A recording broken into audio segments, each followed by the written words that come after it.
नमस्कार, मी गौरी सूर्यवंशी. एस मराठी मध्ये आपलं स्वागत. वळूया आजच्या बातमीकडे. नांदगाव येथील विवेकानंद नगर येथे मातृपितृ पूजन दिवस साजरा करण्यात आलाय.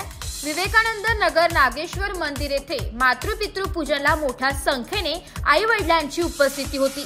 दिनांक 17 फेब्रुवारी रोजी संध्याकाळी 7 वाजता नागेश्वर मंदिरात महादेवाची आरती करून मातृपितृ पूजन दिवस साजरा करण्यात आला.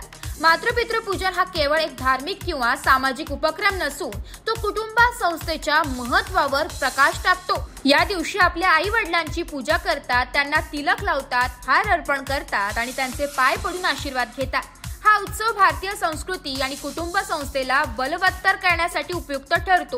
पालक उपासना दिवस हा आधुनिक पाश्चात्य संस्कृतीच्या प्रभावाखाली असलेल्या भारतीय तरुणांना आपल्या कुटुंबाशी आणि संस्कृतीशी जोडण्याचा एक प्रयत्न आहे. हा दिवस केवळ धार्मिक नव्हे तर सांस्कृतिक आणि सामाजिक दृष्टीनेही महत्त्वाचा आहे.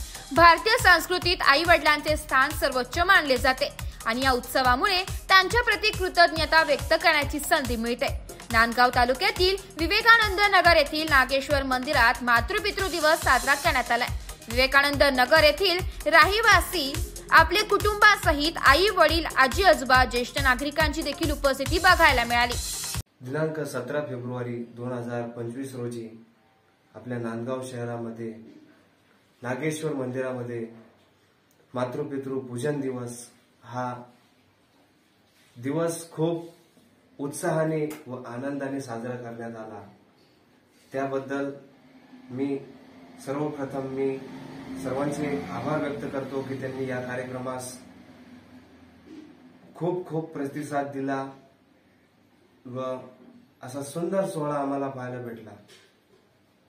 प्रस्तुत या उपक्रमाची थोडक्यात मी माहिती करून देतो की मूळ प्रेरणा ही आमचे सद्गुरुदेव संत श्री आशारामजी बापू यांची आहे.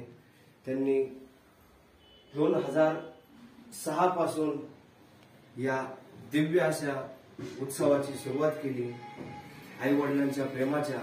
एस मराठी न्यूज साठी जिल्हा प्रतिनिधी विजय बडोदे, नांदगाव. अशाच नवीन ताज्या घडामोडी जाणून घेण्यासाठी आमच्या एस मराठी न्यूज चॅनलला लाईक करा, शेअर करा, सबस्क्राईब करा आणि बेल आयकॉनला क्लिक करायला विसरू नका.